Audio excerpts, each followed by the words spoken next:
Too Much Information is a production of iHeart.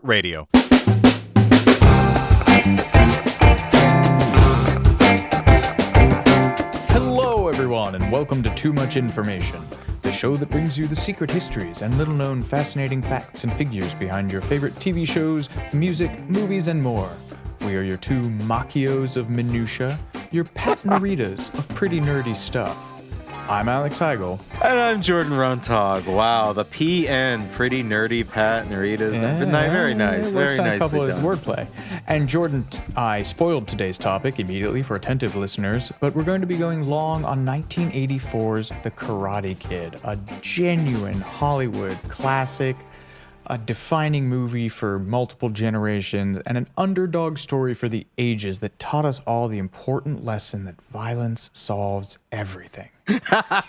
This was just one of my favorite movies as a kid. I probably watched it like a good dozen times. What about you? I love how much you love this movie, which is why I'm so thrilled to talk about it today. But this was never a huge repeater for me as a kid. In fact, as a kid, it was probably the last time I saw it. In my head, I think I filed it away as Rocky Light, which, as we'll discuss, is... It's Rocky for kids. Yeah, as an apt comparison.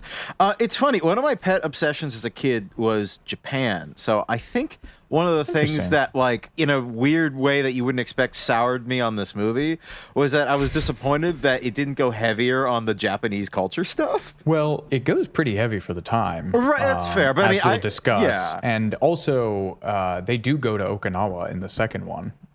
I definitely never saw the second one. But no, I was watching National Geographic VHSs on Japanese culture and things like that. So it was an unrealistic expectation on my part. Sure. But I really, it was fun learning more about this because in a way I feel like I got to know you better, which is always special to me.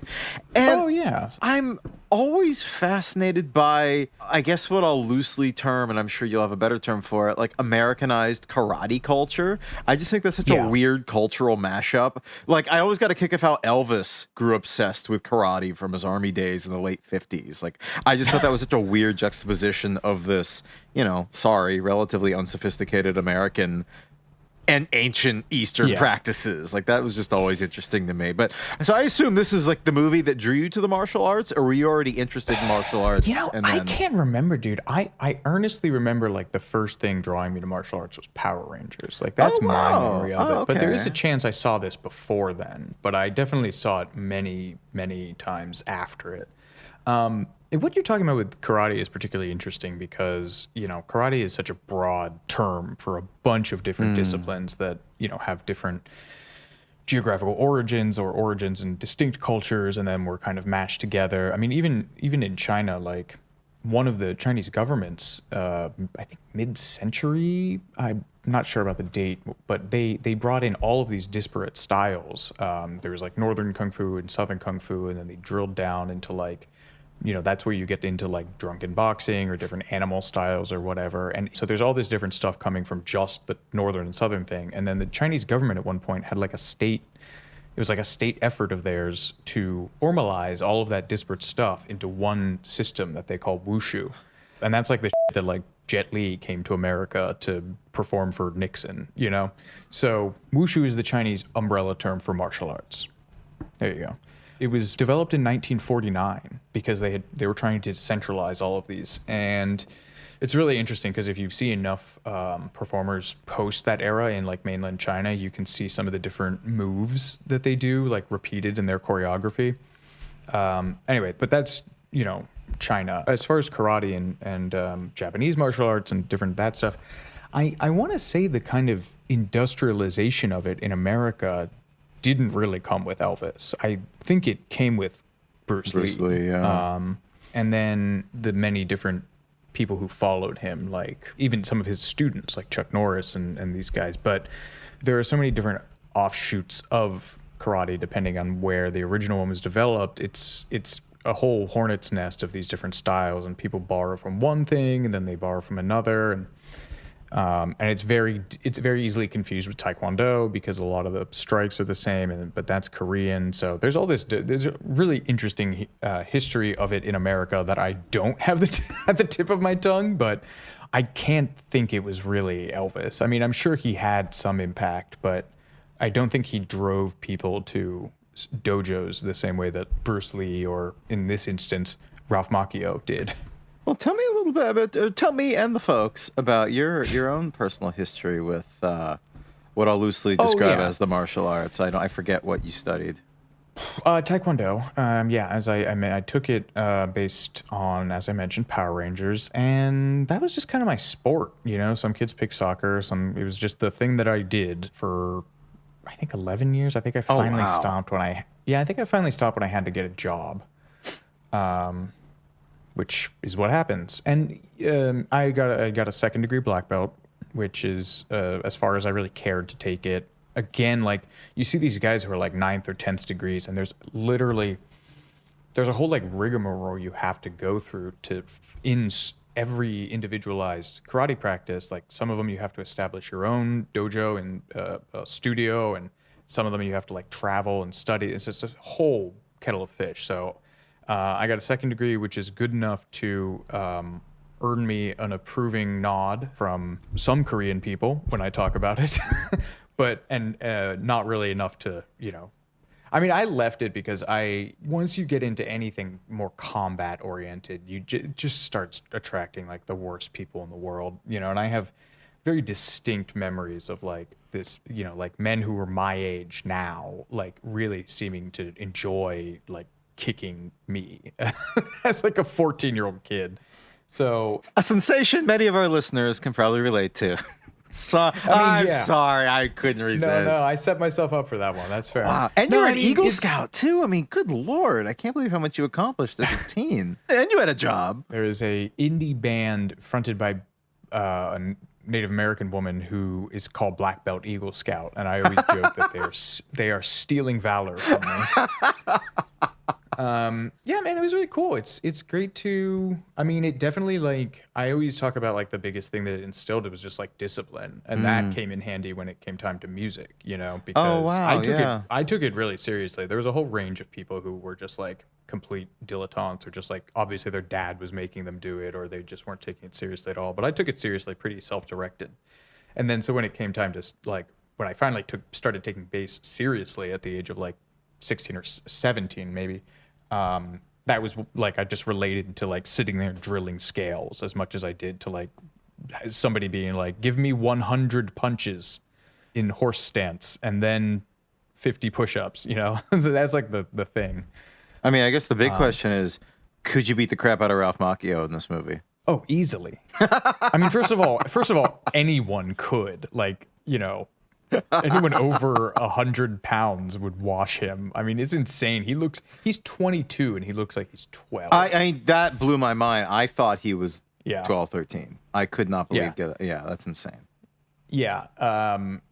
No, I'd beat the shit out of him, and I'd really enjoy it. I mean, I'd prefer to fight Johnny because he's such a dickhead, but,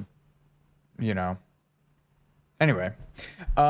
And we're not going to get into the film's sequels other than what we just did. There are 3. I've only seen 2. And I think I saw the next Karate Kid starring Hilary Swank. Oh, yeah. But so they did all that. And then there was, there's been a long-running rebooted streaming show, which I think debuted on YouTube and has since moved to Netflix, that people tell me is good, actually. But I don't care. So without further ado, from how the movie created Clint Eastwood's lifetime ban on Coca-Cola, to the real-life Japanese war heroes Mr. Miyagi's story sheds light on, to the array of real-life martial arts heavies involved in the film, here's everything you didn't know about the Karate Kid.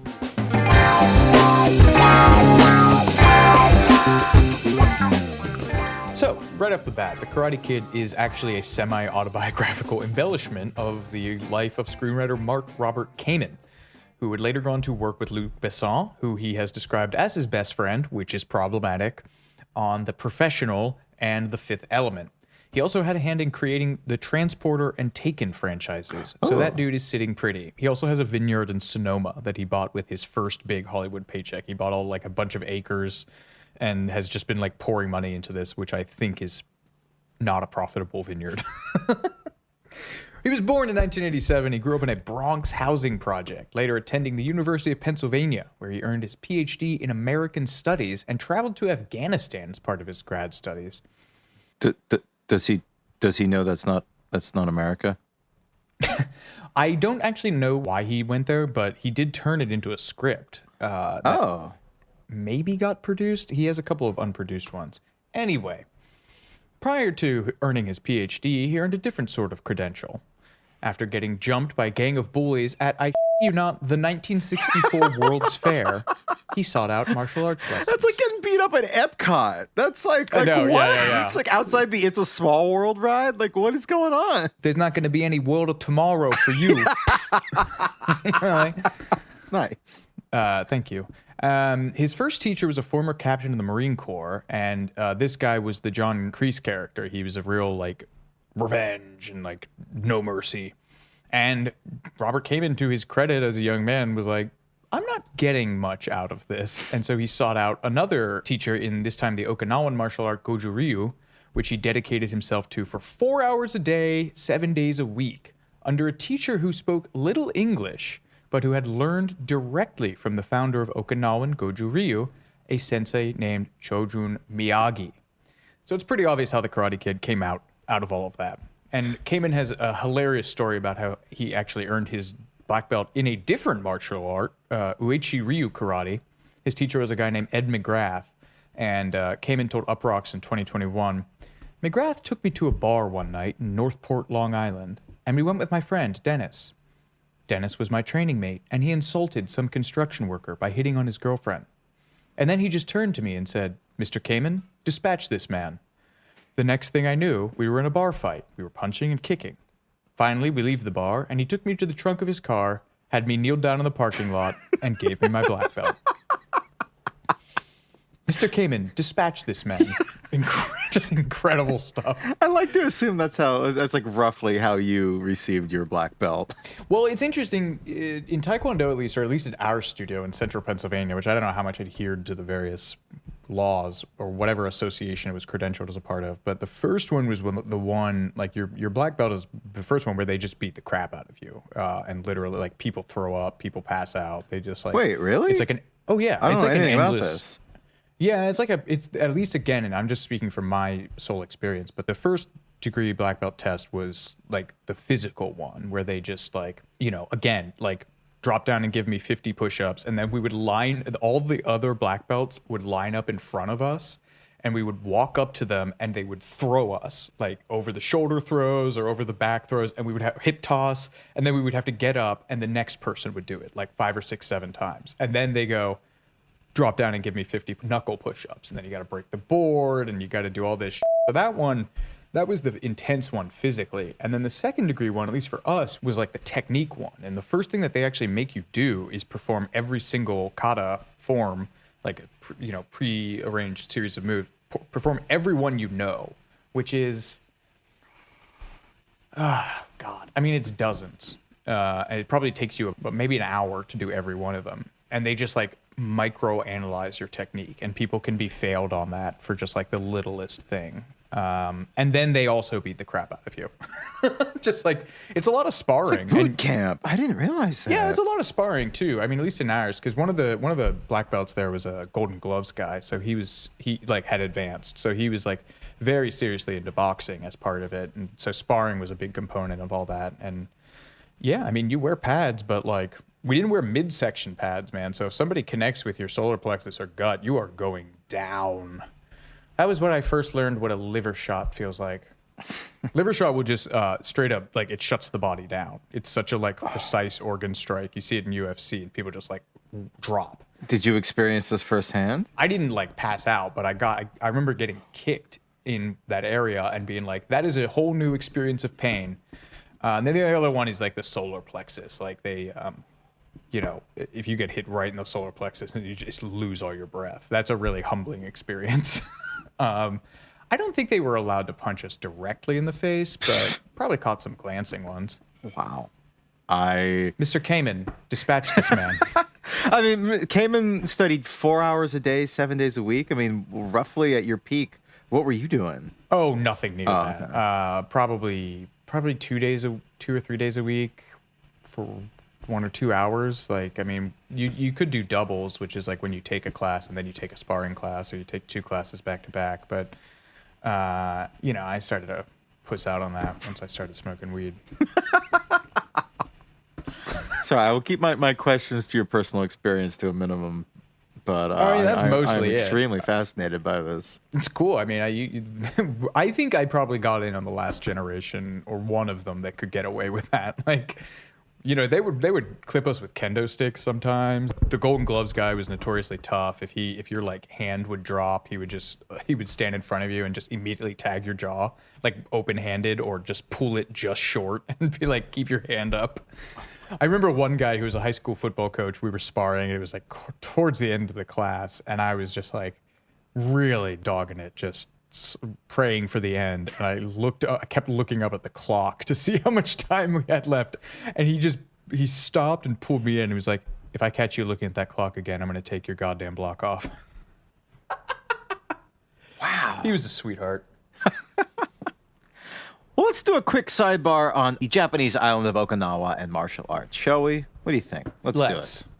Okinawa is the smallest and least populated of the 5 main islands of Japan, but I didn't realize this. It was an independent country until 1609, when Japan invaded and turned it into a main hub of trade between China and Japan. Okinawa Island later saw the bloodiest ground battle of the Pacific Theater in World War II in WW2, the big one. Sorry. A 21-day battle in April 1945 that cost the lives of 115,000 American and Japanese soldiers. Feeling pretty bad about the WW2, the big one right now. Wait till we get to the battalion. Yeah. Over 149 Okinawans, which is over a quarter of the civilian population, were either killed outright or committed suicide during battle. Or if they were civilians, wasn't the propaganda basically like, the fate that's coming to you by the, United States forces is worse than death? I mean, I'm sure that the OSS or whomever at that point was dabbling in psychological warfare, but I don't know enough about the Pacific Theater specifically to say whether or not they were also applying it there. But, atrocities. Yeah. Civilian tolls is horrible. And Okinawa, it was not that populated, man. It took a full quarter of their civilian just whoosh, gone in a couple of years. That's horrifying. Grim stuff. And then it didn't get better. No, after Okinawa. After the war was over, Okinawa was occupied by American armed forces, and unsurprisingly, this did not turn out well for the locals. There were oil and fuel spills, a nerve agent leak in 1969, and aircraft crashes, hit and runs, and outright murders, all of which killed local residents. A lot of them went unprosecuted too, because it was like you couldn't bring charges against servicemen stationed there. They were the controlling force. Like, what are you gonna do? Ask a cop? I mean, was it just not enforced, or could you say, It was. I don't think it was enforced. I mean, Okay. or certainly to the degree to which I read that like a notable amount of people were killed by servicemen or Americans, and it was just like, oh well. Was this the island where the guy who lived in a cave for like 30 years and didn't know the war was over? No, I love that guy's story. Whose name is escaping me at the moment, but I don't think it was Okinawa. I think it's in Karate Kid 2 or something, where Mr. Miyagi says something to the effect of Okinawa's always being messed up by China or Japan, so we had to develop our own system of martial arts. It's like the Sicily of the East, constantly being invaded. Actually, more like the Calabria of the East. Yeah, that's the one thing they told us when I went there, was that they were like, we've been invaded by everybody, or anyone coming from the South, really. So, American occupation of Okinawa did not go well. In the 70s and 80s saw Okinawa's waterways and wells severely polluted by, what's PFAS? Fluoro something? I don't know.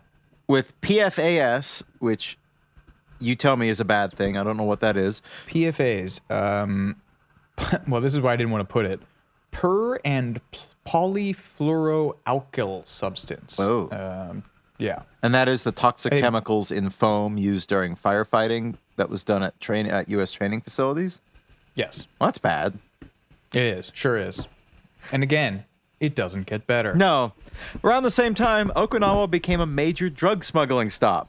Marijuana was smuggled through and grown on the island, while heroin and LSD, which was also manufactured in Okinawa, completed a trifecta. Poor Okinawa, man. Anyway, Goju Ryu, which I'm not promising to pronounce correctly, I think that's how it's maybe is, developed out of a combination of what are considered two of the main techniques of martial arts, which is branched into hard, or Goju, like punches, kicks, and other strikes moving on a linear fashion, and soft, Ryu, which involves less direct strategies like joint locks and throws. The founder of Goju Ryu, Chojun Miyagi, actually took the name from a line of a poem, Haku Kenpo. This poetry book, it roughly translates to The 8 Laws of the Fist, which is not only my next album title, but it describes the 8 principles of the martial arts. The term Goju Ryu comes from a line of poetry in that book that translates roughly to everything in the universe inhales soft and exhales hard. So that's cool. I love warrior poetry. Shout out to warrior poets. In 1933, the Japanese officially recognized Goju Ryu as an official style, and in 1952, the year before he died, some of Miyagi's students formed an official organization to promote the art. Anyway, Mark Robert Kamen, whichever one, I don't care, Kamen, by his own admission, had a golden blessed career. He told Uproxx, "I thought this was the way all screenwriting careers went. I sold a script. 3 weeks after I sold my first script, I bought my vineyard with the proceeds from that. And then I was hired to do Taps at 20th Century Fox. 6 months later, they were shooting the movie. And 6 months after that, they were shooting another movie called Split Image that I wrote." Kamen also became like a script doctor, in his own words, a script assassin. He did work on Lethal Weapon 3, Under Siege, which is Steven Seagal, I think, and The Fugitive. But it's really wild, the easy on-ramp this guy had. His first films, Taps, stars George C. Scott and Timothy Dutton, with Tom Cruise, Sean Penn, and Giancarlo Esposito in supporting roles. Split Image, which is also known as Captured, starred Karen Allen, Peter Fonda, James Woods, and Brian Dennehy. So he was not, cobbling Roger Corman picks together. He was already, like, his first 2 movies were starring A-listers. Which, good for him, I suppose. Mark Kamen was mentored in Hollywood by Columbia executive Frank Price, who introduced him to Jerry Weintraub, who's a very good guy to know, as we'll talk about. Weintraub had just optioned a news story about a 9-year-old kid who earned a black belt after being bullied at school. Weintraub, a 3-time Emmy winner, had a pretty crazy career. Aside from signing John Denver as a talent agent when he was a complete unknown, Denver that is, some people credit Weintraub with inventing the arena concert. He managed tours for Elvis Presley, Frank Sinatra, The Four Seasons, Neil Diamond, Bob Dylan, Led Zeppelin, Three Dog Night, and The Carpenters, presumably among others. Having basically conquered the music world, after that, right? He turned his attention to films and produced Robert Altman's Nashville in 1975, R.I.P. Shelley Duvall, and Barry Levinson's Diner in 1982, a Baltimore classic. And you found one source claiming Jerry Weintraub actually met the kid from this karate news story. Yeah. Tell the story. I love this. So I wasn't able to verify this with multiple sources, but he met this kid and asked him, like, "Hey, are you as good in real fights as you are in tournaments?"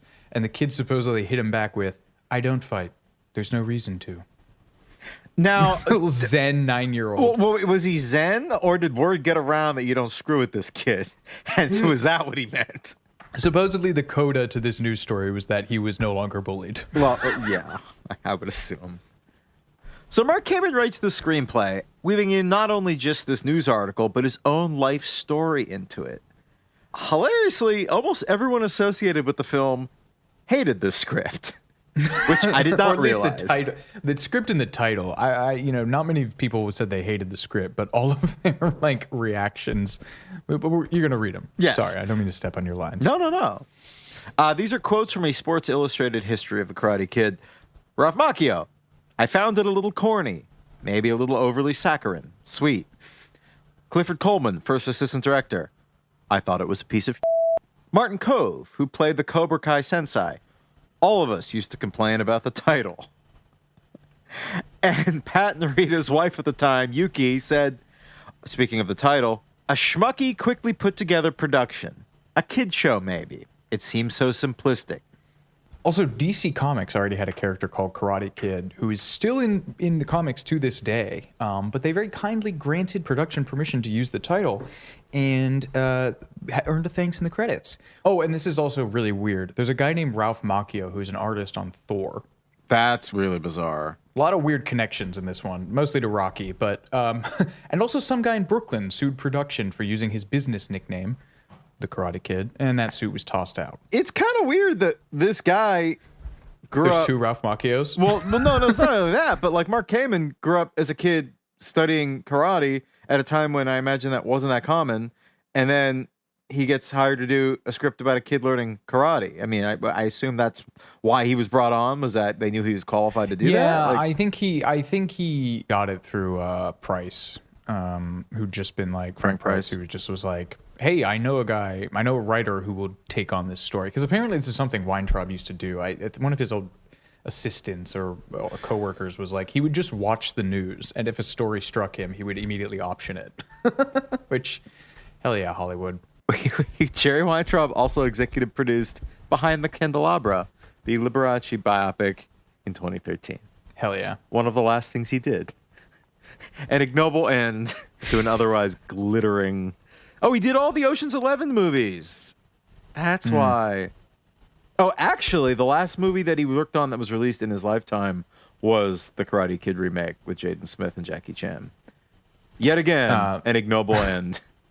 Ralph Macchio's the artist or editor for Marvel Comics. His first work was a year-long stint on Master of Kung Fu, Shang-Chi. So, there you go. He also worked on Captain America, The Avengers, Fantastic Four, Daredevil. Oh, he was 11 years on Daredevil. That's cool. All to be confused with the scrawniest, Guidoiest kid alive. I can say that. I'm Italian.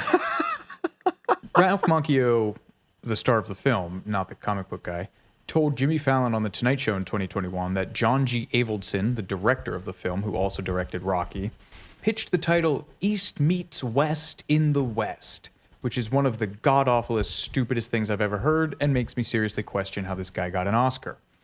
And Macchio said another one was Moment of Truth, which is generic but not terrible. So this film was being worked on in the shadow of the Rocky franchise, which had just released its third installment, the one with Mr. T, in 1982. Kamen told Sports Illustrated in their oral history of the film, Sylvester Stallone and I joke about that all the time. He says, you just f***ing ripped off my movie. I've got an Italian kid, an old man. Yeah, you know what? You're absolutely right. You had one good idea and I ripped it off. Kamen has incredible quotes. He's a real quote machine. And Stallone must have been especially pissed in this case since John D. Avildsen earned a Best Director Oscar for Rocky. And then 8 years, he directed The Karate Kid. Ralph Macchio mentioned in his book, his autobiography, that there was serious talk at one point of Rocky meets The Karate Kid as a matchup that went as far as like meetings, writers, execs. Sadly or happily, it never came to pass. Expectations for the film was actually low. It had an $8 million budget, and no one was taking it seriously. Bud Smith, the editor, told Sports Illustrated, we started like it was just a little movie that no one was going to give a shit about. Ron Thomas, who played one of the Cobra Kai bullies, remembered, my manager told me, this movie has no audience. It's not going anywhere. It was apparently Jerry Weintraub's decision, perhaps in an attempt to bolster such low expectations, to hire a whole bunch of famous Hollywood kids. The Karate Kid features Chad McQueen, son of the obvious, Frankie Avalon Jr., John Travolta's nephew, Tom, Fridley is his last name, Ricky Nelson's daughter was originally cast too before dropping out. And the Karate Kid made an impact on Clint Eastwood, let's say.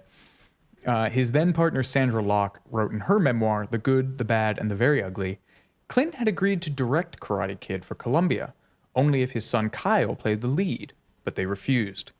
Clint forever banned Coca-Cola from his site. Coca-Cola had, owned... Did they own Warner Brothers or Warner Brothers owned them? I think they owned Warner Brothers, I think. Oh, Columbia, not Warner Brothers. My bad. Coca-Cola sold Columbia in 1989, but apparently the ban persists to this day. Ralph Macchio, for his part, also hated the Coca-Cola product placement. There's a scene where he has a can of Sprite, and at first he was just covering up the entire logo. And they were like, hey, you got to reshoot that. Show the logo. Another bonus tie-in for you, Jordan. I love this. A guy dressed as the chicken at the Halloween party. He was memorably going around smashing eggs on people's head, which, like, huge dick move. I would punch him in the face. He was played by Todd Lookinland, brother of Mike Lookinland, Bobby of the Brady Bunch. Yes. I think they also cast Elizabeth Shue's brother Andrew at one point. So it was just like a real family affair. Oh. Also, Chad McQueen kind of sucks. Oh, no. I don't think anyone on the set had fond memories of working with him.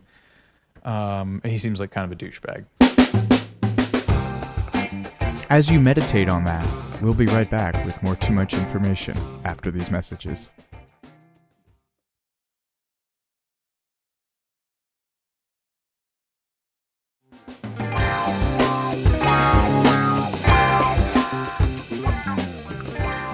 Well, although the film didn't have much buzz around Hollywood, there were a few names attached to Karate Kid before Ralph Macchio strode, as you write, his skinny ass in. I couldn't do better than that, so I took it. He looks like a skeleton. I know. I can't believe he was in his 20s. I found that out live on the mic. I didn't realize that.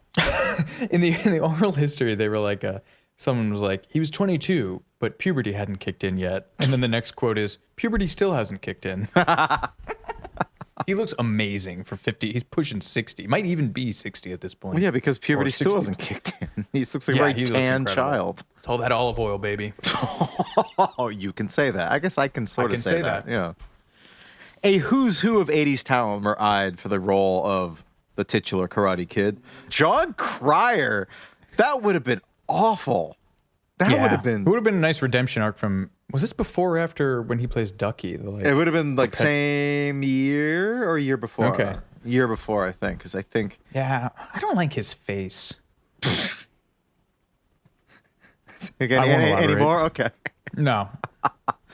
A young Nicolas Cage. This would have been before Peggy Sue got married. That actually would have worked. That kind of would have ruled if they had, because he's so big and gangly. It at least makes more sense than like Ralph Macchio, who looks like a bundle of toothpicks put together and painted brown. But that's the thing. That's the thing that makes it work, is that he's so tiny and fragile that it's like he did it. I mean, yeah, you're right. Like I think Nicolas Cage has the unhinged, behind the eyes thing. Like I think he could kill someone. Yeah, I truly do. And this would have been early enough in his career that he was probably still taking direction at this point, so he wouldn't have been able to go full Crazy Cage. No, he probably would have like put on a stupid voice and like. Oh, you think so? Yeah, he would have talked like some obscure '50s cartoon character. Well, it was Peggy Sue Got Married, where he insisted on speaking like Pokey, the horse from Gumby, and then his uncle Francis Ford Coppola was like, "Get out of my sight! I never want to work with you again. You're an idiot. You're embarrassing the family." So okay, Nicolas Cage, young Robert Downey Jr. Too just handsome, too. I don't know. I can't imagine him being bullied. I mean, Ralph Macchio's handsome too, but he's scrawny. He's scrappy. Yeah. He's scrappy. Robert Downey Jr., I guess. Robert Downey Jr. had just done less than, or would do less than zero at this point, right? So he was kind of like that twitchy coke. He's like honorary Brat Pack, right? Yeah, oh yeah. He was in the Pickup Artist, I think. What was that movie called? The Something Artist. I don't know. C. Thomas Howell, who's in... Tell him, Heigl. Soul Man, the 80s blackface comedy that Lou Reed covered Soul Man on the soundtrack for. The 80s blackface comedy we all can agree on. The 80s blackface comedy your grandma loves. That Joe Biden loves. Wait, does he really? No, I don't know. Oh. Probably. Yeah. He created the modern carceral state, like with the crime bill. I'm sure he got a hoot out of blackface. He probably was in blackface at some point in his life. R.I.P. Joe Biden. He died in 1994. Like, I swear. Biden? I don't know. Maybe in the past couple of years. If you're listening to this and he is dead, let me explain. Let's explain. Yeah. How much of this can I keep? Tom Cruise, young Tom Cruise. That actually, of everyone we've named so far, that's actually one that because he's small enough, scrappy enough, and kind of crazy enough that like. Well, he was in The Outsiders with Ralph Macchio, and this would have been pre getting his teeth done, so he still would look like a tenacious little street rat. Yeah. Okay, so that's good. He's my number one so far. Eric Stoltz, the original Marty McFly before he was replaced by Michael J. Fox. I kind of have a hard time conjuring up his face in my mind. Isn't he? Well, yeah, because he was in Mask. He was in Mask, right? Yeah. That's why you have a hard time conjuring up his face. Fair. Yeah. Emilio Estevez. Okay. I can see that. That's fine. And young Sean Penn. Can you imagine giving Sean Penn in the 80s the tools to be better at hitting women and photographers? My God. Golf swing? Should I tell my Sean Penn story? Yeah. Sean Penn, one of the... It's not a short list, but it's a list of celebrities who called to complain about my writing at People. This was when he revealed that he had gone down to South America and interviewed El Chapo and like not told anyone, like the US government or anyone who might have had a vested interest in knowing where an enormous drug trafficker was located. And I did like one of those SEO garbage, like explainers on it, like questions you may have about Sean Penn's El Chapo situation answered. And one of them was, is Sean Penn a journalist? And the answer was no. And he got so mad. His publicist wrote in and was like, Sean has been on legitimate assignments. He was there in Katrina when Katrina happened or in the aftermath of Katrina. And then she gave me this incredible quote, which was, if this story had been done by Hunter S. Thompson, no one would be blinking an eye. And I immediately wrote it back and was like, can I use that? Can that be your quote? And she knew she stepped in it, comparing him to Hunter S. Thompson. And she was like, no, please just change it. Anyway. But eventually, they landed on Ralph. Sweet. Not the comic book guy. The other guy. The other Ralph. I was found early, Ralph Macchio told Jimmy Fallon. I was cast very early, but it was like one of those test deals where you're not in yet. I remember walking by and seeing Charlie Sheen hanging out outside producer Jerry Weintraub's bungalow, thinking, what's Charlie doing here? He doesn't look like an Italian guy from Jersey. No. Okay. I mean, the Sheens are Hispanic, right? Yeah, I know. Yeah, but or Latinx, pardon me, but that is firmly a white guy. He would have been okay, I think, in Karate Kid, right? It would have been a much less likable version of Karate Kid, but yeah. He just has an innate sinister quality. Oh yes. Even in Platoon, I just remember being like, I feel like you should be doing the war crimes. Like, there's a darkness in those eyes from day one. I mean, I don't think it's innate. I think it's chemical. I mean... Well, yeah, sure. Haga, why don't you tell us about Mark Kamen, the screenwriter, meeting Ralph Macchio? Mark Kamen, the screenwriter, recalled meeting Ralph Macchio, the other guy, who'd just come off The Outsiders, which made 3 times its budget back and starred half the hot young actors in Hollywood. He remembered Ralph thusly. No musculature, a skinny little string bean of a kid. He wasn't particularly coordinated for martial arts. I showed him some simple blocking and punching moves, and he couldn't do them at all. I said, that's perfect. We have a kid that knows nothing. I wanted a wimp, and Ralph is the paradigmatic wimp. Spoken like a true writer. There's a lot of $10 words there. Yeah. The character was initially named Weber, Daniel Weber. So they took one look at Ralphio and were like, we got to olive oil this one up a bit. Boom. What's his name in the movie? I'm forgetting now. Daniel LaRusso. Oh, sorry. Excuse me. Daniel LaRusso from Jersey, from Newark. Right. Kind of looks like, he has all these like mookie Jersey lines at the beginning. He like talks about a dog and he's like, Dad, the dog reminds me of Aunt Sally or something. He's laying it on so thick. Well, this brings us to Mr. Miyagi. Mm-hmm. One of the most beloved characters in cinema history, at least of the last 45 years. Yeah, right? dude. Yeah. A modern icon, a father figure to all of us. Yes. Producer Jerry Weintraub wanted Toshiro Mifune, legendary Japanese director Akira Kurosawa's main leading man in great samurai films like Seventh Samurai, Rashomon, and Hidden Fortress.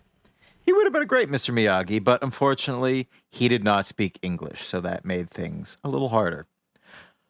But when Nokiyuki Pat Morita came up for the role, he had a very hard road to it. Ralph Macchio recalled the Rolling Stone, they didn't want Pat Morita at first. Jerry Weintraub, who apparently remembered Norita from doing stand-up in the Catskills comedy circuit, that's where Norita got his start. Do you want to know what he was booked as? What was his name? The Hip Nip. I've heard that, actually. You know why I know that? John Lennon, during his Dick Cavett interviews in 1971, referenced him. I've heard that, yeah. I'm sure he loved that. I get to use a slur on live television. Sorry, his one is a little more nasal. I get to use a slur on live television. Yeah, that was more Paul. Jerry Weintraub said that the studio said, no way. No Arnold from Happy Days, not gonna happen. Wait, he was on Happy Days. But I don't think that was... Oh, it was Al. I'm getting Al and Arnold confused. That's right. He was Arnold from Happy Days, yes.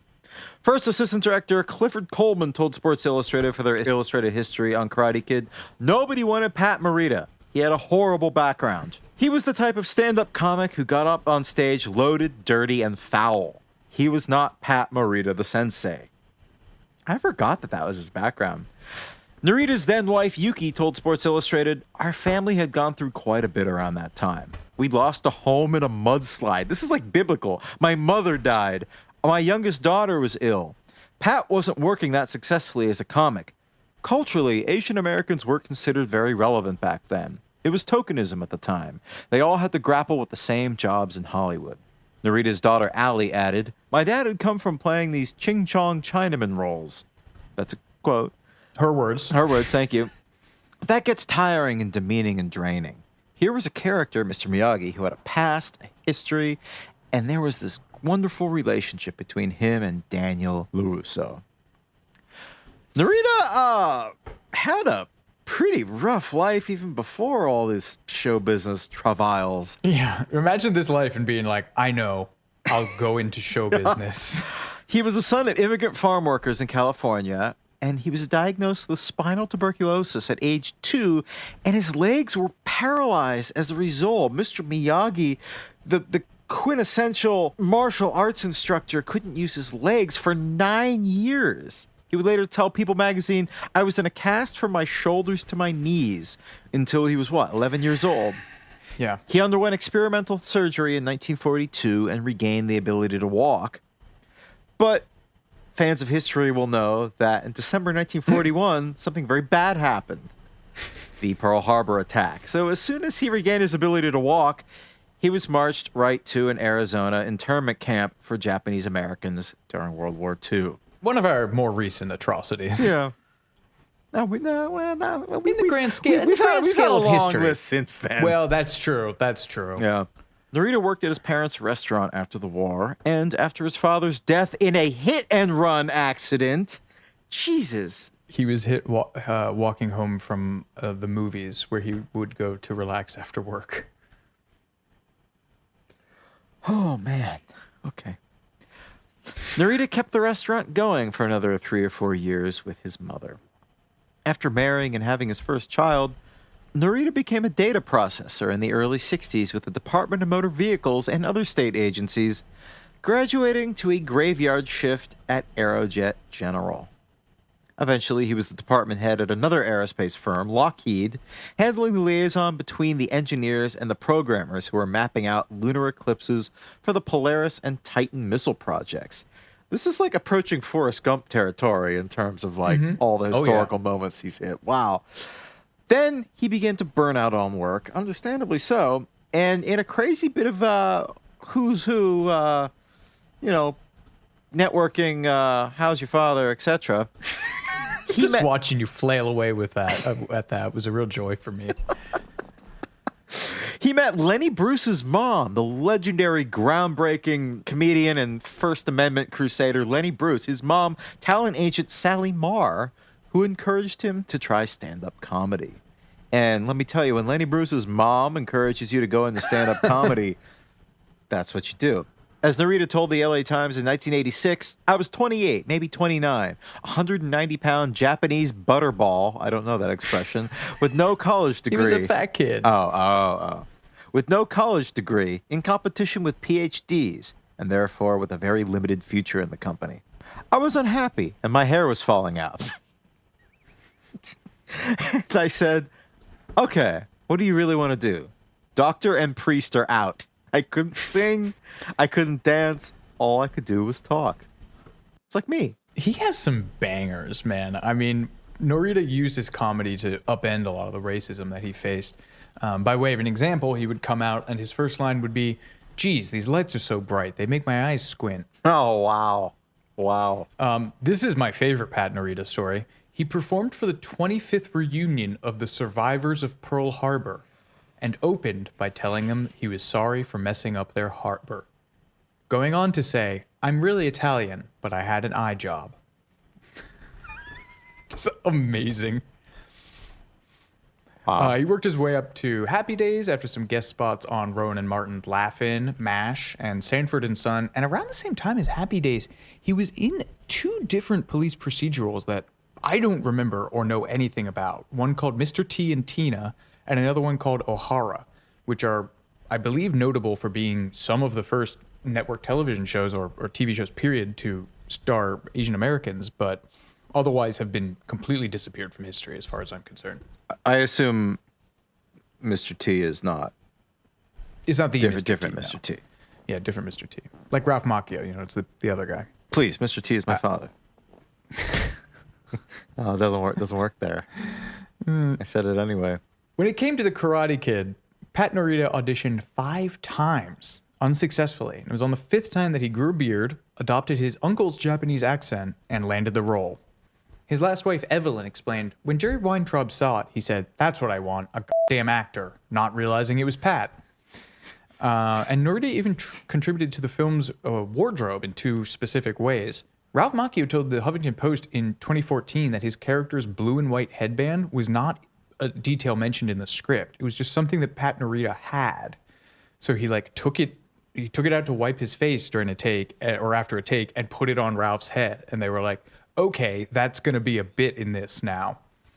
And also, he designed the bonsai tree art that was something something Miyagi's wife made, and that later gets sewn onto the back of Daniel's gi for the tournament. So really just killing it. This is absolutely nuts. I didn't pick up on this as a kid, obviously, but I really enjoyed researching it. His quote-unquote drunk scene, in which Miyagi recalls his military past and his wife and son's death in an internment camp, literally reduced the cast and crew to tears when they filmed it. And the studio wanted to cut it. And Kamen and Avildsen had to press them and be like, do not lose this scene. Are you out of your damn mind? Of course they wanted to lose it. It was sad and slowed everything down. Of course their studio heads were like, meh. My God, but it's so moving. Oh, no, I agree. But I mean, of course, that makes... And it's such a great portrayal. I mean, it's such a great portrayal of drunk mood swings. How when Daniel comes over, he's celebrating and making him drink and yelling bonsai. And then 3 minutes later, he's quietly crying. Pat Norita lost his Oscar to Hang S. Nyor for his role in The Killing Fields, which is about the Cambodian Pol Pot fiasco, let's call it. The kerfuffle. That guy was murdered in 1996. He was shot to death he was shot to death in L.A. in what they think it was attempted to be passed off as a botched robbery, but they think it was literally a hit put on him from the Cambodian government for doing this role in this movie, and that they got some people in L.A., Cambodians in L.A., to shoot him. Anyway. Now I want to look up a list of Oscar winners who were murdered. That's a good listicle. It is. I stumbled on something else. Oscar winners you didn't know are murderers. Okay, you have my attention.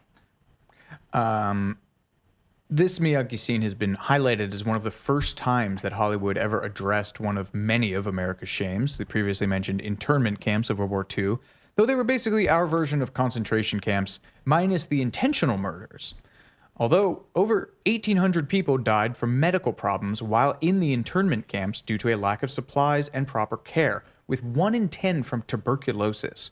So that whole bit about his wife and son dying from complications at childbirth is very plausible and a total real thing that could happen. But the scene is also a really important moment of recognition for the 442nd Infantry Regiment and the 100th Infantry Battalion who were part of that. Initially, men of Japanese descent were forbidden from enlisting in the army, but the U.S. quickly reversed course on that for obvious reasons. And those groups were mostly made up of men from Hawaii as well as Japanese Americans from the continental United States. They fought mostly in the European theater, and The 42nd and 100th remain the most decorated units in the history of the U.S. Army. That is wild.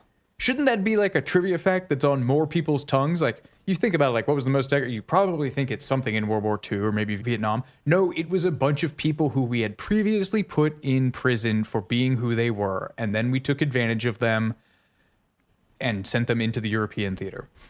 These combined units earned, in under 2 years, over 4,000 Purple Hearts, 4,000 Bronze Stars, 7 Presidential Unit citations, 5 in 1 month, and 21 Medals of Honor, the highest honor you can receive for serving in the military. The Purple Hearts, the 4,000 Purple Hearts really bummed me out because that's for basically getting That's injured. the one you just get for being wounded. Yeah, that's sad. I mean, it's all sad. Known as the Go for Broke Regiment for their attitude towards combat, the 442nd produced a number of notable figures, including S. Neil Fujita, who's a graphic designer who designed the Godfather font, and also the Today Show logo that's been in place since 1970. Daniel Inoue, who served as senator from Hawaii for 50 years until his death in 2012. Takashi Heilo Hiroshi, the first Japanese American to represent the United States in any international swimming competition, and the team he was on set a world record in Germany in 1938, aka the Jesse Owens one when we were dealing with the Nazis. Also, Shinkichi Tajiri, an actor who won the Palme d'Or at Cannes in 1955, among many other politicians, actors, and assorted other luminaries. There's a great episode of Community where the two characters are cast in a theatrical adaptation of The Karate Kid. And the director, Jason Mantzoukas, and he says, The Karate Kid is about Katsuki Miyagi, an immigrant who fought against his own people in World War II while his wife lost a child in an internment camp. Morita was nominated for an Academy Award for his performance. Ralph Macchio showed up. For all of this, Pat Norita secured the princely sum of $30,000. Which, okay, let's see, adjusting for inflation, that's still not a lot. Adjusted for inflation, that is $91,000. Okay. Probably Burgess Meredith was probably making more for being the trainer in Rocky at this point. But at least Pat Norita continued to ride the Mr. Miyagi wave for a while, and in the late 90s, he landed one of his most high-profile later roles, voicing the Emperor in Mulan's 1 and 2. Sadly, you like how I adjusted? You like how I adjusted the tone there once I saw what I was reading? Yeah, that's a pro move right there. You're a professional, sir. Sadly, Pat Norita struggled his entire life with the ball. I can't do it because I sound like I'm being sarcastic. Okay, hang on. Sadly, Pat Norita struggled his entire life with the bottle and ultimately died of complications related to alcoholism in 2012. Yeah, it was sad. Most people really genuinely just talk about him being like a drunk his whole life. And that's one of the reasons why they didn't want him in the movie, because he was known for being like a faced blue comic like all the time. Now let's move on to Daniel's mom, played by Randy Heller, who's known to me, relevant to my interests, as the first woman to play Rizzo in Grease on Broadway. That's very cool. She'd risen to prominence playing Alice in the 1970s TV series Soap, which is I think provided Billy Crystal with his breakout role, if I recall. It's a soap opera parody with a not very original name. On the show, she played one of the first lesbian characters on television, so that's very cool. She would go on to play a secretary in Mad Men. Huh. She's Don Draper and Donald Price's secretary. She's into like, I think her arc is that she has weird sex. She's like an old woman who has horny sex. Oh, she's Miss Blankenship? Yeah. Oh, wow. Oh, she's hilarious. Okay, Miss Blankenship was like the old lady. Yeah, it was the old lady secretary who died on the job, and then they like eulogize her, and one of them was like, she was born in a barn. She died on the, 40th floor of the Time Life building. She was an astronaut. I think that was Bert Cooper. Wow, I'll be damned. I never made that connection. Oh, that's cool. She's also in Rocky. Yet another Rocky connection for the Karate Kid. She's the voice who yells out, can you do it for me?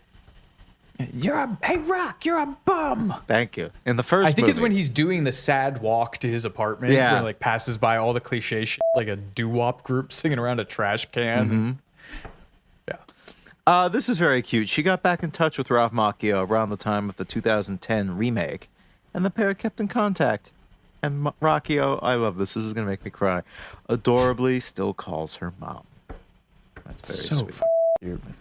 He is, like, by wide reports, one of the nicest men alive. So nothing untoward about Ralph Macchio. The movie guy, not the comics guy. The film's younger antagonist, Johnny, was played by William Billy Zabka in his feature film debut. Zabka really made a meal out of being a blonde asshole in the 1980s. He took on similar roles back-to-back after Karate Kid with Just One of the Guys and Back to School. Crispin Glover was supposedly given the role, originally named Donald Rice. Imagine being beaten up by a guy named Donald. I wouldn't take that seriously. Oh, well, the country did. Help! Hey-o! Good stuff. Nice. But Zabka had auditioned for Karate Kid's casting director for a previous film, and she didn't forget him. Zabka told the AV Club in 2010, "It was the first script I ever read where I thought, well, this is kind of easy. I don't even have to act this." Alarming, but then he clarified. Yeah, then he's like, wait a minute. Not that I'm a jerk, but I just get the guy. I went to the interview, pulled up in my dad's 1971 Volvo station wagon with Def Leppard playing in the car. I walked into the room, and there was a whole world of blonde-haired, blue-eyed Johnnies, and everybody seemed to be in character. When he got done with his audition, he lurked around the corner and came up to Ralph Macchio when he saw him coming out. And he was like, "Hey, how'd it go?" And Ralph said, everybody was really good, but I told them you scared the out of me. Zabka talked about his actual audition in depth with Collider. His first scene that was ultimately cut from the film, but he said my line was, "Watch your mouth, asshole." So that was my scene, and I walked up, I grabbed John Avildsen, the director, and said, "Watch your mouth, asshole." I had a headband on in my audition. I don't know why that's a salient detail, but okay. I exited the room in this dramatic fashion and then came back in, took my headband off, and sat down in front of John and said, "I'm sorry. That was Johnny. That wasn't Billy." Every time I say something dickish to you, I'm sorry. You should be like, that was DJ Dick Duvet, not Jordan. So then Avildsen is like, "How old are you? You're a little bit bigger than our Karate Kid," because Zabka had wrestled in high school. And Zabka hits him back with, "Yeah, well, Bruce Lee was smaller than Kareem Abdul-Jabbar, but he beat him in Game of Death." And John G. Avildsen says, "Yeah, that is true." He's younger. He's younger than Macchio too, like 2 years. Yeah. God, his hair in this movie is incredible. The film's fight coordinator was a guy named Pat Johnson. He plays the mustachioed referee in the tournament at the end, and he ran these guys through the ringer to get them into shape for the movie. Zabka told the AV Club, "I was training 4 hours a day, 5 days a week for a month of just rehearsals, and then throughout the 2-month shoot. So I had 3 months of training every single day. I got worked. I walked home like spaghetti. My legs were falling out. My back was killing me." Pat Johnson also is a real deal and apparently a real hard ass. He is a 9th degree black belt in Tang Soo Do, American Tang Soo Do, and appeared in and choreographed films like the original Buffy the Vampire Slayer, Teenage Mutant Ninja Turtles, and also the 1995 Mortal Kombat, which has a very dear place in my heart. And he just died last year at the age of 84. Johnson trained Macchio and the Cobra Kai guys separately. Chad McQueen described him as a hard-ass motherfucker. Zabka elaborated, "If I was doing something sloppy, Pat would grab me and twist my leg. If I ever turned my back on him, he'd sweep me to the ground and say, 'Never turn your back on anyone.' A scene that is replicated directly in the film." That sounds like something that would have been done to you when you were like working on your black belt. Yeah, maybe. Meanwhile, Pat Johnson said of Macchio and Zabka, they would moan and bitch. They developed a relationship because they had that in common. So Zabka and the rest of the Cobra Kai guys were deliberately kept separate from Ralph Macchio and all housed together to reinforce the creepy Aryan chemistry that they had. And that is not a joke. Most of them had to dye their hair blonde.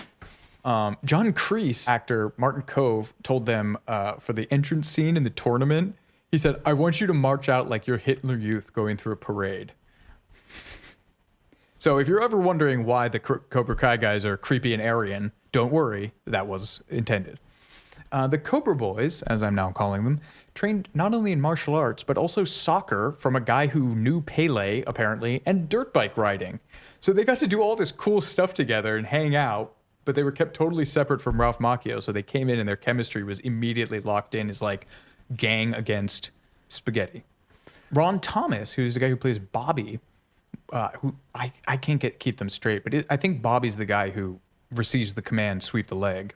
There's Johnny. No. There's Bobby. No. Yeah, there's Johnny, Bobby, and Tommy. Never mind. Cut that. They didn't do a very good job of differentiating one of them. They should have used just their real names. Chad. That would have been great. Yeah. Ron Thomas, the guy who plays Bobby, was a second-degree black belt in jiu-jitsu when it happened. And he told Sports Illustrated, "My agent told me not to say anything about my experience, that they were only hiring actors, and they were going to train you anyway, so shut up." 6 weeks into training, Pat Johnson comes up to me and goes, "You know something, don't you?" And I had to spill the beans. Imagine that terrifying, ripped, like, mustachioed man coming up and saying, "You know something, don't you? I would confess to the Kennedy assassination." Lindbergh baby kidnapping, anything. Yeah, anything. Throw it all at me. I'm son of Sam. We're going to take a quick break, but we'll be right back with more Too Much Information in just a moment.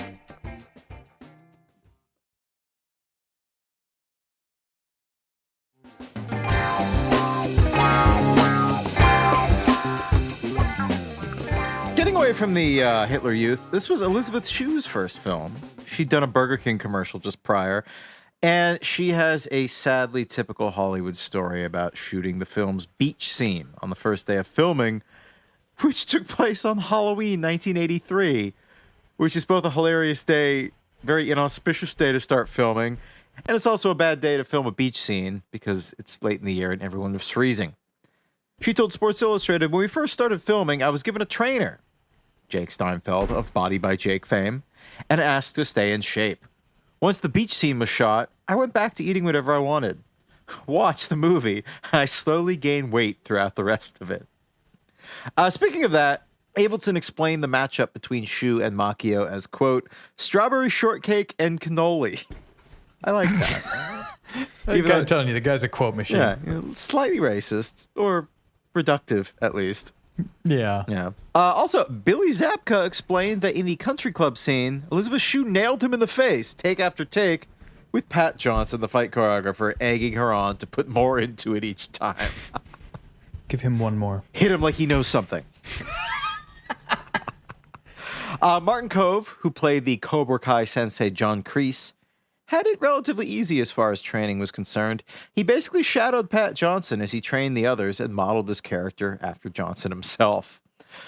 Other actors supposedly floated for the character of John Kreese were Kurt Russell, whoa, Jeff Bridges, okay, Harvey Keitel, Leonard Nimoy, whoa, and Christopher Walken, all of which would rule. Yeah, I would go with all of them, except maybe Nimoy and Walken. I think Walken would have, he would be like quietly sinister, but like, those like Kurt Russell, Jeff Bridges, Harvey Keitel. That's like, I'm scared of Harvey Keitel, even though he's like 5'1". I think the other two might have been a little goody-goody at that time for their image to take on like a villain role. But anyway, what would Kurt Russell have been doing around this time? Big Trouble in Little China. Oh yeah, okay, yeah. Also, Steven Seagal auditioned. Director John Avildsen was not impressed with his performance. He's famously known as the worst guest on Saturday Night Live history, if I recall.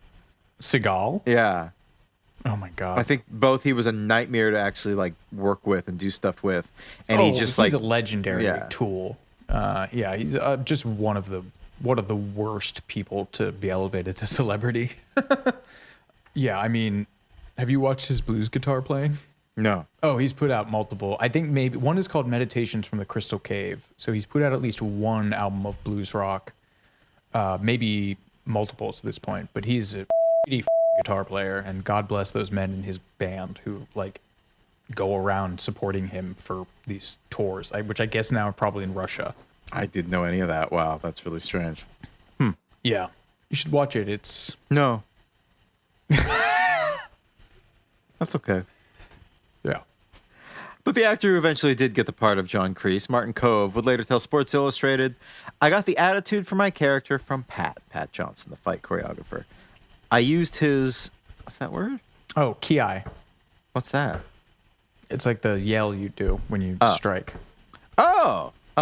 I used his Kiais. Yeah, you did a good job. I didn't know that was a term. I thought that was like it's people just yelling. Oh no, you're supposed to do it. I didn't know that. Yeah, every time you strike, it's like forces the breath out. It's a whole thing. My version of it was a little Howard Dean, wasn't it? Yeah. It's embarrassing when you're a little kid and they like are making you do that in front of everyone. Your voice hasn't changed, or when you hit puberty and your voice changes and starts cracking all the time. Like, yeah, that must tone the intimidation factor down. It's like substantially the puppies growling. Like, yeah, exactly.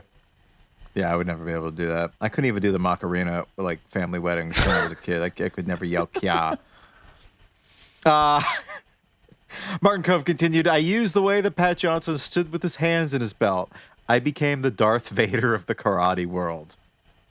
The character of John Kreese is established as a Vietnam vet by some posters hanging on the wall of the dojo. Martin Kove, who seems like a real character, you note, shared that he came into Cobra Kai with an unbelievably dark backstory for his character that he made up himself. So they brought back a lot of guys. Well, they brought back a lot of guys for Cobra Kai, apparently. Oh, the TV show, from the movie, and started fleshing them, like giving them backstories and flashbacks and all this. John G. Avildsen said something like, oh, "I see you talked to Martin Kove, huh? That guy can talk." But please regale us with the story that Martin Kove made up for John Kreese. Yes, apparently Kreese saw a platoon buddy get blown up by a child suicide bomber. And after witnessing this atrocity, he vowed to, quote, show no mercy ever again. What a thing to prepare. An actor prepares. Yeah. I'm told. A popular rumor is that the character of John Kreese was originally written for Chuck Norris. But director John Avildsen has disputed ever offering Norris the role. And Chuck Norris himself supposedly said at one point that he turned down the role because he thought it would give karate a negative image. Martin Kove, meanwhile, who did get the role, locked it down by taking his anger out on the director in his audition. John Avildsen saw my picture and said, we don't want him, he recalled in a 30th anniversary event for the film in 2014. I got another shot, and they liked me and sent me the script. He was promised a week to read the script, but then he got a call the next morning calling him in for an audition. I hadn't looked at it, he said. He hadn't looked at the script. I was really pissed off, and I used all that venom. The scene was mercy is for the weak and pacing up and down the dojo. Bottom line was I berated John Avildsen. I told him he was such an asshole, and I just beat him up verbally, and he loved it. I got the part. He's genuinely frightening. He's a great villain. Yeah. Also, from that event, Billy Zabka claims that after the movie, a real San Fernando Valley karate gang, which is an amazing thing for me to learn about and read out loud, wanted to beat him up. I choose to believe it's true. And also, Martin Kove revealed that he and Pat Norita used to see each other twice a year after the movie came out, which is super cute. Kove also shared that John Avildsen told him not to smile, and that the only person who ever confronted him about his villainous role in person was a 5-year-old who walked up to him and said, "You hurt Ralph," and punched him in the stomach. That's awesome. Maybe he's a big Thor fan. Oh. You love the fact that there are 2 Ralph Macchios walking around. Ralph Macchio is such a specific name, though. And there's 2 of them. Yeah. Wouldn't you start going by Ray if you were in comics and then all of a sudden your name became famous beyond reason for a few years? Wouldn't you just start? I don't know. Anyway. No, it's the Office Space rule. It's like Michael Bolton. It's like, no, why should I change? Yeah. He's the one who sucks. Although Ralph Macchio doesn't suck. So maybe he was like, cool. Yeah. It was a badge of honor. Also, Martin Kove mentions in one of these interviews that his son owns a vape shop. So if you're into that, I guess you can order a vape juice called Sweep the Leg from Bonsai Vapors. After securing permission from California's then Governor George Duke Mejian, I don't know. Never heard that name. Sounds Dutch Armenian. Anyway, this guy gave him the okay to shoot at Leo Carrillo Beach, Malibu. Normally, productions are not allowed to be filmed on California beaches, but I guess this guy knew Jerry Weintraub. Daniel and Allie's date was filmed in Norwalk, which is a town about an hour and change from the valley. Most notable this century for a 1958 midair collision between 2 military planes that killed 47 servicemen and 1 civilian. Daniel and Mr. Miyagi's apartment building was the South Seas, which in production manager Susan Eakin's words was a crap hole. The absolute biggest dive apartment in Reseda. It is still there, I believe. Crap hole is so much more evocative and offensive than hole. A crap hole is amazing. I've never heard that in my life. Wow. The school scenes were filmed at Charles Evans Junior High School in Long Beach. And as far as your research shows, there are only 2 other films that use that same location. A Nightmare on Elm Street 2 and the Mark Harmon starring Summer School. Kreese's Dojo was in North Hollywood and is now House of Intuition, which, per their website, sells, quote, spiritual gifts and goods to live a more magical life. We used to make in this country. I'm choosing to read that as a sex shop. No, I mean, yeah, but they sell candles and crystals. So clearly you haven't listened to Rick James's Super Freak in a while. Mr. Miyagi's house, meanwhile, was in Canoga Park and had been demolished, sadly, by the time they filmed this 3rd installment of The Karate Kid. So it was duly reconstructed on the Warner Brothers Ranch backlot in Burbank. The lake scene was filmed in Chatsworth Nature Preserve, which had previously appeared on the big screen, dating all the way back to the silent era, most notably in Cecil B. DeMille's The 10 Commandments, Howard Hughes' Hell's Angels, and the Roy Rogers Western Susanna Pass. Lo and I started bantering about this phrase because we've been watching a lot of stuff from the 90s, like Independence Day and The Rock recently, and it is just amazing. She was like, I get it. I get why you talk about, like, why bygone eras of filmmaking are this good, you know? Particularly in those 2, where it's just like it is the most dick swinging Michael Bay, Jerry Bruckheimer, Roland Emmerich, just these huge shots. And it was still shot on film, so it's just like everything. So what we've been saying is every frame a painting. And in that sunset, there's like a sunset scene where they're training on the lake, and she just they zoom out and she just whispered, every frame a painting. Man, there's a level of artistry in those, and just by virtue of the fact that they're shot on film, they look so much better than this endless gray slop that we're just served. Did you see the Twister sequel? No. I mean, understood. The first one, though, the first Twister is a genuine, like, masterpiece. I really regret not watching that for our podcast, because we watched it, a buddy of mine watched it recently, and, like... Oh, it rules. It's one of these things that people, a phrase that I saw on Twitter, it is a 5-star, 3-star film. Incredible. Wow. Yes. Yes. Wow. What are some other great 5-star, 3-star films? I mean everything you just mentioned. China. Yeah, everything I like. Con Air isn't perfect, but it's got there's a lot to love there. Even like romantic comedies, man. Like just that is just like, oh, this has grain and texture to it, and people with union jobs like crafted this wardrobe and makeup. It was done like by real people. It wasn't just digitally slapped on by a bunch of dehydrated Koreans after the fact who aren't in a union. Tweet at us at #dehydrated Koreans. A lot of companies outsource their animation labor to Korea. I'm not being racist. I know. Yeah. Isn't that where South Park does their animation now? Yeah. And Family Guy, The Simpsons, maybe? I think. The Simpsons were the first. I think it was a lot of Fox programs that started doing that. Family Guy, yeah. Yeah. The climactic tournament sequence was shot in a week at what was then the Matador Gymnasium, known familiarly as the Matadome, a 2,500-seat indoor stadium on the campus of California State University's Northridge campus. As far as your research has turned up, it hasn't been used in any other films, but it was renamed the Premier America Credit Union Arena. Jesus, rolls right off the tongue. I know, right? It already had a great nickname. They just... Woof. That name change occurred in 2022, and its Wikipedia page contains 4 separate quotes about how much it sucked pre-renovation in 2014. With I one, love this. Oh, here, you take this then. No, it's just like it was in the school paper, like how much this stadium was a crap hole and like hurting their recruitment chances. One player, a player on their team at the time, told the student paper, "I just wish we didn't have a dirty gym and crappy rims." Amazing. Macchio and Zabka trained for their fight scene for the entire duration of the film's shoot, which I think they also did in Princess Bride too. I guess any movie with fight scenes, you tend to leave that to the end, I guess, and give them all the rehearsal time they can. And they performed it in one chunk in front of the audience that was there for the real tournament. Oh, yeah. Kind of buried the lead on that. They basically staged an actual real karate tournament to get people to show up and a crowd that they could film and other competitors that they could film. Good move. Yeah.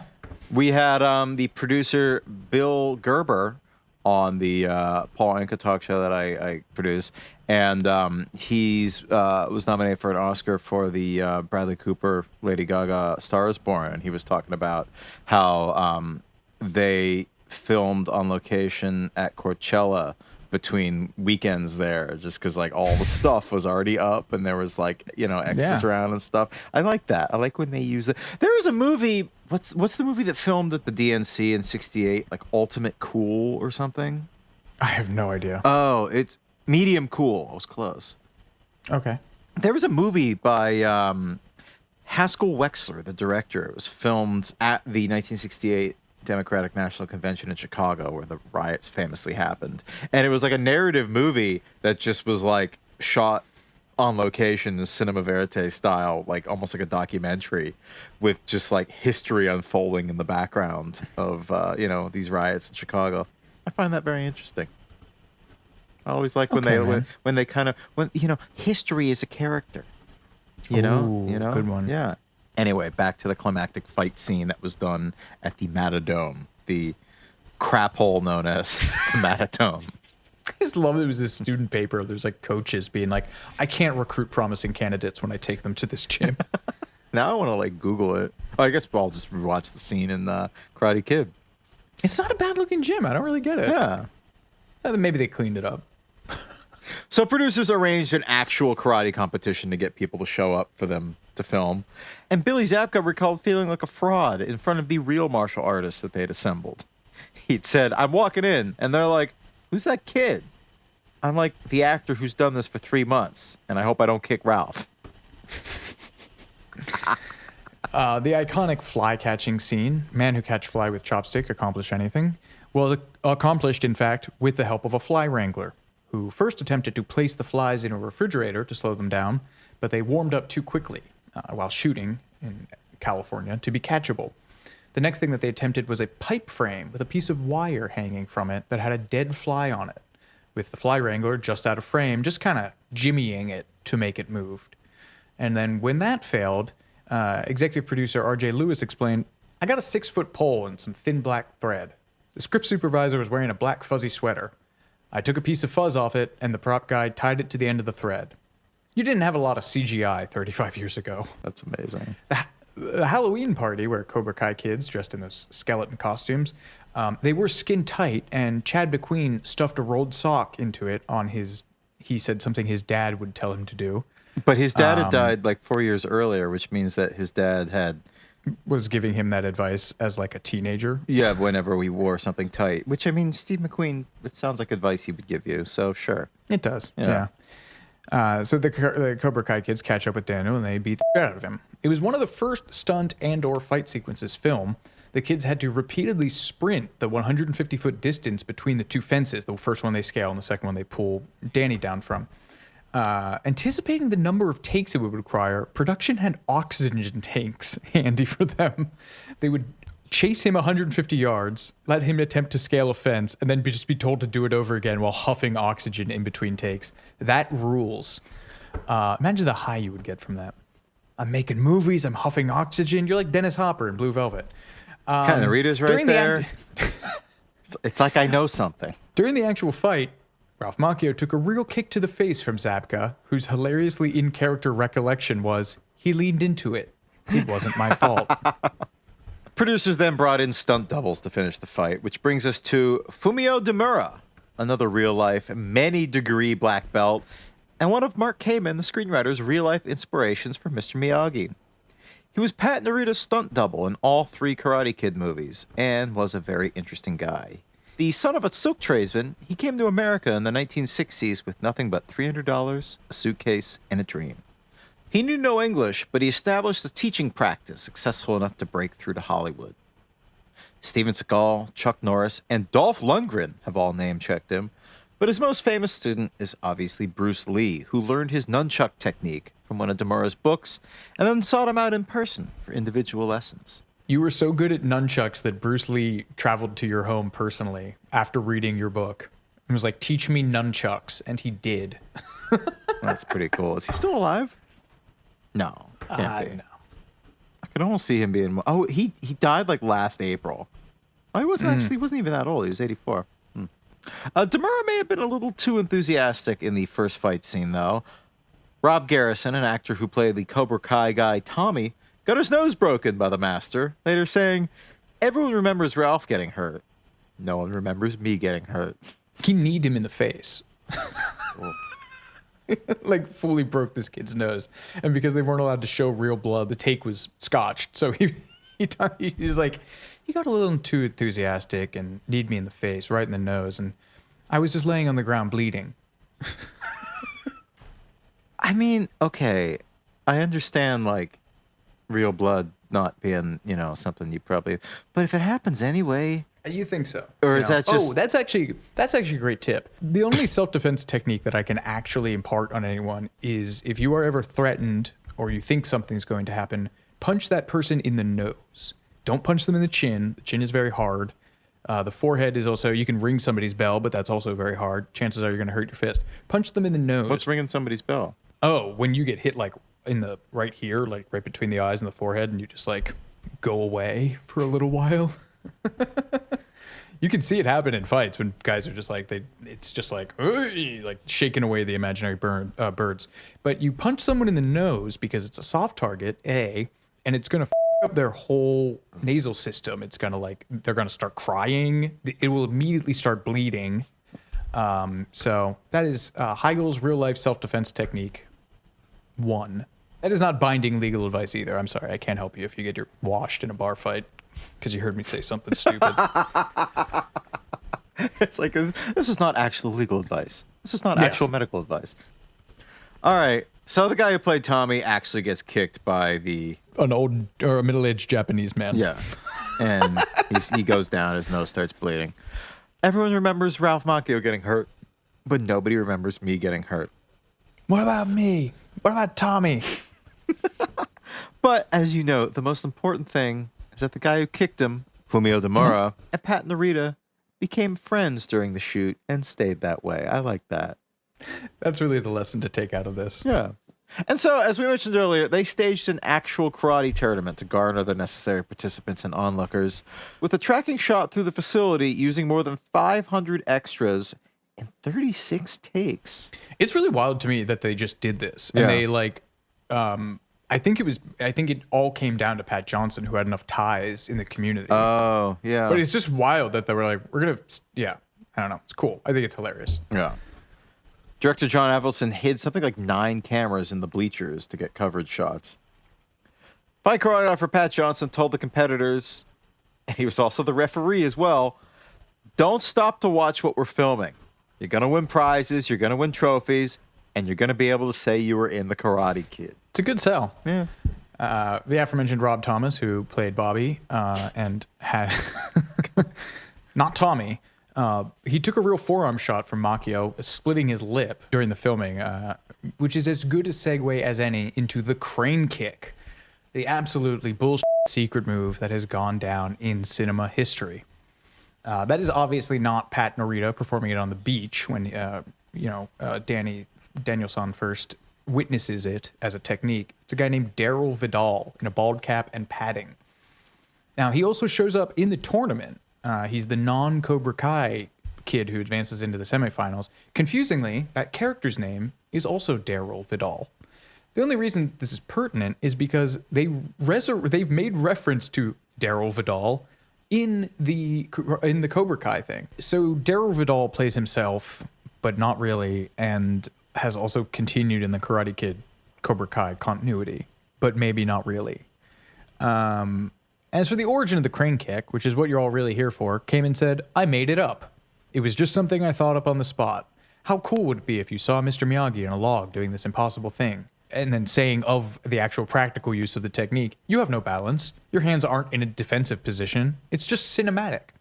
It is also a disqualifying move in a legitimate tournament where full contact to the head is considered a no-no, and a wildly impractical one. Vidal added that if confronted by the move, I would just bum rush you and knock you on your ass. But, like Wax On, Wax Off, it's become one of the film's defining contributions to the cultural lexicon. Avildsen said he knew the movie was destined to become a hit when he saw guys in suits attempting the crane kick immediately after coming out of a screening, right there on the sidewalk. One of the guys recalled what seeing in the theater. He's like, when Dano just does the crane kick to Johnny's nose, this guy in the front seat jumped up in his seat and threw his fist in the air.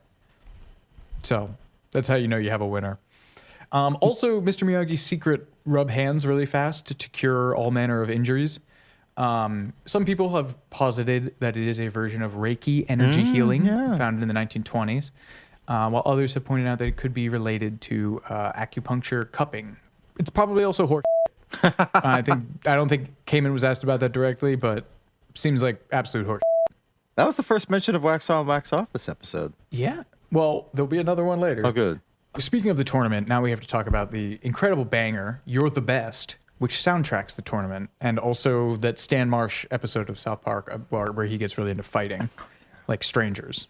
I think they speed it up so it's even more annoying. Yeah. You're the best around, but that's gonna ever keep you down. It kind of sucks. Oh, it's so good.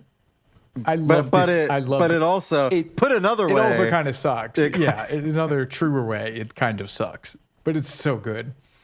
The singer, Joe Bean Esposito, I am not making that up, actually had nothing to do with this song. It was written by composer Bill Conti, the Rocky theme guy who did the rest of the music to the film, and the lyrics were written by Allie Willis, who is a real deal songwriter. Among her co-writes are September and Boogie Wonderland by Earth, Wind and Fire, What Have I Done to Deserve This by Pet Shop Boys featuring Dusty Springfield, and the Friends theme. Wow. So Allie Willis doesn't need to do anything ever again.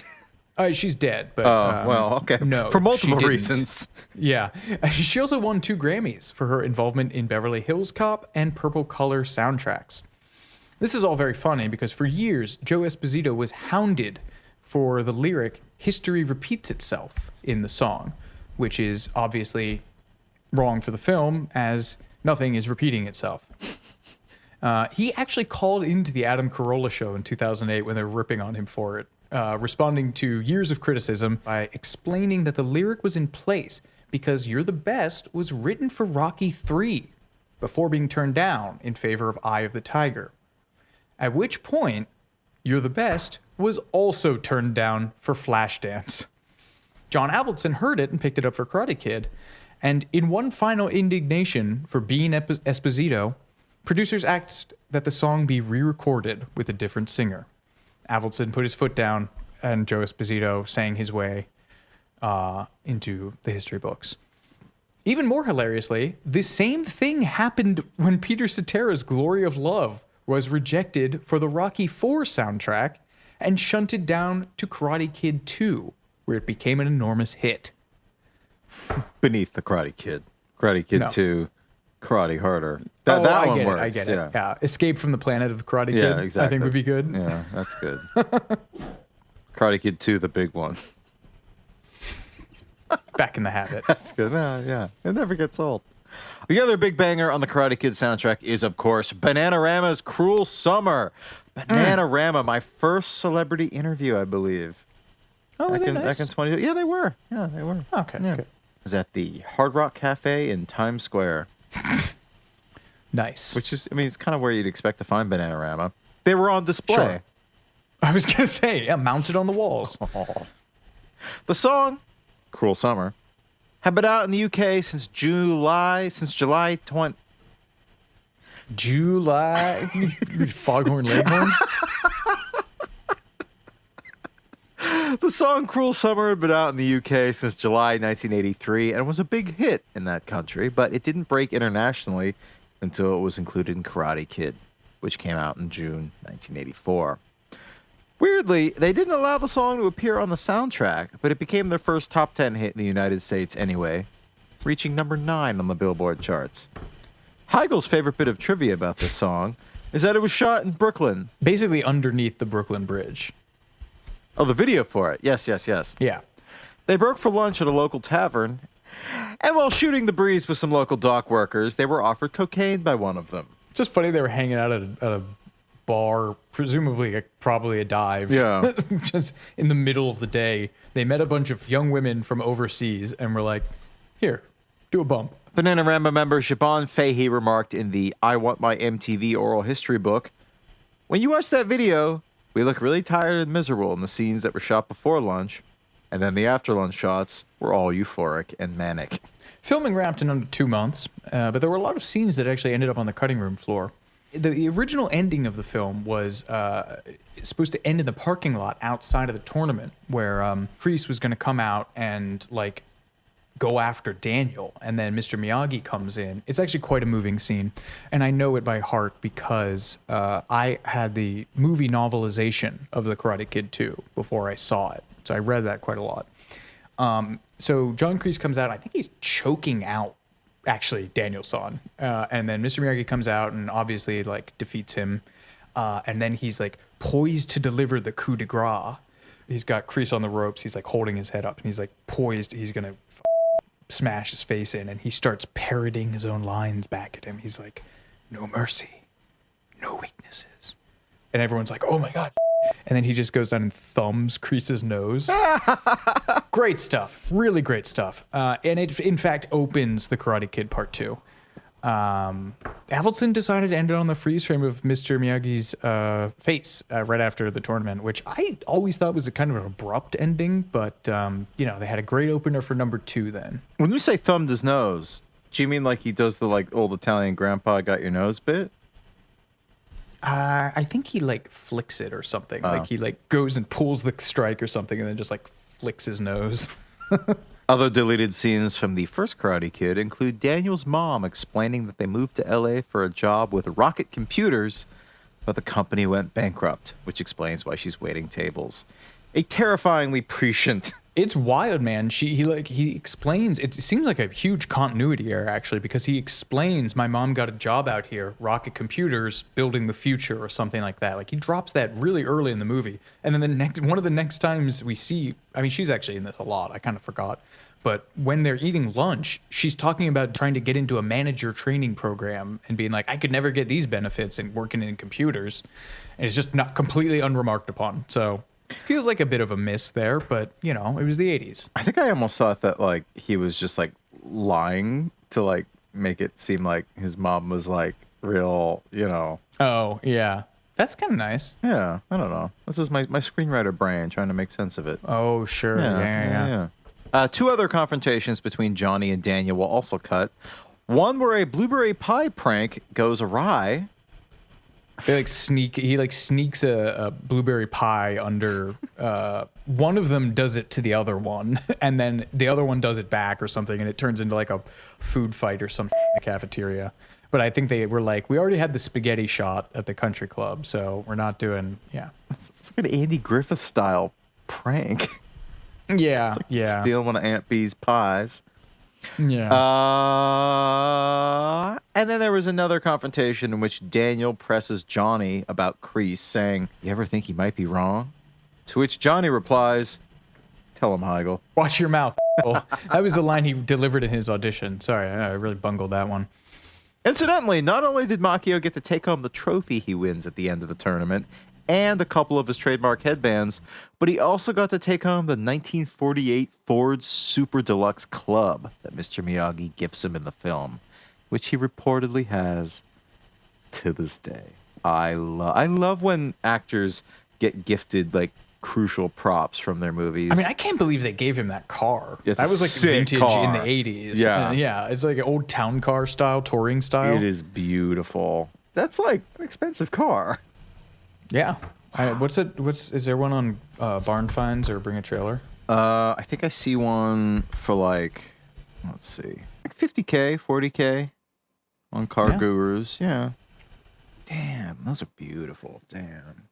I think that's Biff's car in Back to the Future. He's in a 48 Ford. Yeah. Because I remember Doc Brown says, where he's in a 48 Ford, we're in a DeLorean, it'll crush us like we're made of tinfoil. That was my Christopher Lloyd. Wasn't very good. He'll crush us like we're made of tinfoil. You do an incredible Christopher Lloyd. It's all from just being scared of him as Judge Doom. And Dennis the Menace. Oh, yeah. Yeah, he's got like the switchblade. Oh, my God. Yeah. He was terrifying in that. Yeah. Karate Kid was basically an immediate hit, as the test screenings predicted. It opened to $5 million and finished fourth in 1984 as the top grossing films, behind an incredibly stacked. I mean, highest grossing was Ghostbusters. Indiana Jones and the Temple of Doom was next, and then Gremlins. So the fact that this thing moved the needle at all is remarkable. It took in 100 million domestic and sold an estimated 27 million tickets in the US and Canada. And surprisingly, for something with this much juice with the hoi polloi, it was a big hit with critics. Roger Ebert and Janet Maslin both liked it. The film was also responsible for a huge influx of interested persons into the martial arts, particularly karate, which had been on the wane after the kung fu exploitation craze of the 70s died down. Pat Johnson said he got 2 calls from people after working on the movie who were like, attendance has doubled at my dojo. As Chad McQueen inimitably put it, that movie probably saved a lot of ass whoopings. There were 2 sequels with Macchio and Norita before they moved on to the next Karate Kid, starring Academy Award winner, future at that point, Hilary Swank. Much of the cast reunited for a 2007 music video for a band called No More Kings, who I remembered nothing about, but they had a song called Sweep the Leg. They contacted Billy Zabka to see if he would make a cameo in it, and he told them that he would do it under the condition he could direct, and they would spend the money to reunite the cast, which is cute. The only thing I'll mention about that piece of remake with Jaden Smith and Jackie Chan, now set in China, inexplicably, is that William Zabka got a chance to meet Will after the fact. He told USA Today, "It was fun because I was backstage at the after party. Will introduced us to Jaden, and he said, I just want you to know we weren't doing anything disrespectful. It's an homage to the Karate Kid. I said, I get it, man. I'm actually doing the same thing with the Fresh Prince of Bel-Air. Does he work on the Fresh Prince of Bel-Air? Will Smith. Wait, no, I remember reading this and being confused by it. No, he's razzing him. Oh, I see. Because they remade his movie, and he was joking about remaking their series. Oh, I thought it was like when they were remaking the series for real. I guess that was later. Oh, no, yeah, that's confusing. Yeah, sorry. Perhaps we should mention that the series was rebooted for real, and Billy Zabka was not involved, to the best of my knowledge. Maybe he has an EP credit somewhere. Macchio, again, famously one of the nicest guys in Hollywood, was incredibly diplomatic about the remake. He told The Guardian it enhanced the legacy of the original, while also pointing out there's no such thing as karate in China, so it should have been called the Kung Fu Kid. Oh. And apparently, Jackie Chan has resumed his role as Mr. Han in that movie. I wonder if that was Jackie's condition, that if he was going to be in it, they had to port it to China, or was something they just did out of respect for... No, because Norita was still alive at that point. Or 2002 or 2012. What did he die in? He died in 2012. Yeah, so he would have been alive at that point. So I doubt they would do it out of respect for him, but Jackie Chan is one of the biggest Chinese political apparatus shills. So I wonder if he was like, you have to move it in China. It has to be about the glory of Chinese martial arts. Anyway, so Jackie Chan has resumed this role in another Karate Kid alongside Ralph Macchio. Again, the actor, not the comic book artist. Apparently that's coming out in December. Which, okay, man. As we mentioned earlier, many of the original cast have resumed their roles for the streaming series Cobra Kai, which I believe is actually Johnny the character's redemption arc. But they keep bringing back all these ancillary characters like the aforementioned Daryl Vidal. There's also a Karate Kid musical, which debuted in St. Louis in 2022 and is apparently headed for Broadway. Mark Kamen was actually involved in that, which I kind of respect, that this hard-ass, grizzled old Hollywood guy was like, no, a musical? I'll do it. I had a bad year in my vineyard, so yeah. Yeah, right. Lastly, there's a popular theory given space on How I Met Your Mother that posits Daniel as the antagonist of the film, in that he is the aggressor in these scenes. You know, he aggressively moves in on Johnny's ex-girl and starts he throws the first punch in that scene, maybe. I don't know. It's all obviously very tongue-in-cheek, but it reached enough critical mass that Jimmy Fallon asked him about it when he was on The Tonight Show. And so in the original YouTube video that I think went viral and prompted all of this, they do hilariously refer to Mr. Miyagi as a, quote, local busybody, karate master, and child batterer, which I think is hilarious.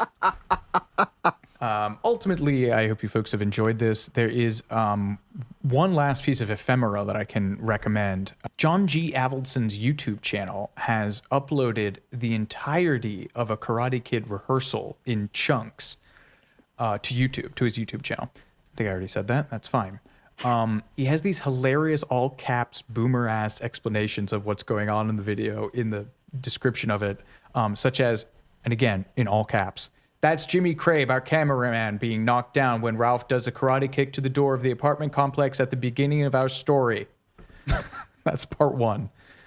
So they're all up there. If you want to watch it, it's pretty great stuff. Ultimately, folks, final thought.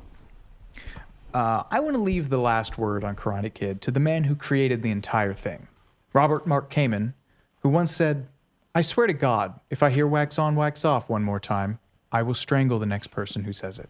Which I don't think is a legal karate move. No, there's no submissions, all points-based. Folks, this has been Too Much Information. I'm Alex Heigl. And I'm Jordan Runtagh.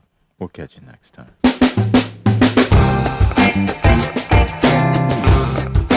Too Much Information was a production of iHeartRadio. The show's executive producers are Noel Brown and Jordan Runtagh. The show's supervising producer is Michael Alder June. The show was researched, written, and hosted by Jordan Runtagh and Alex Heigl. With original music by Seth Applebaum and the Ghost Funk Orchestra. If you like what you heard, please subscribe and leave us a review. For more podcasts on iHeartRadio, visit the iHeartRadio app, Apple Podcasts, or wherever you listen to your favorite shows.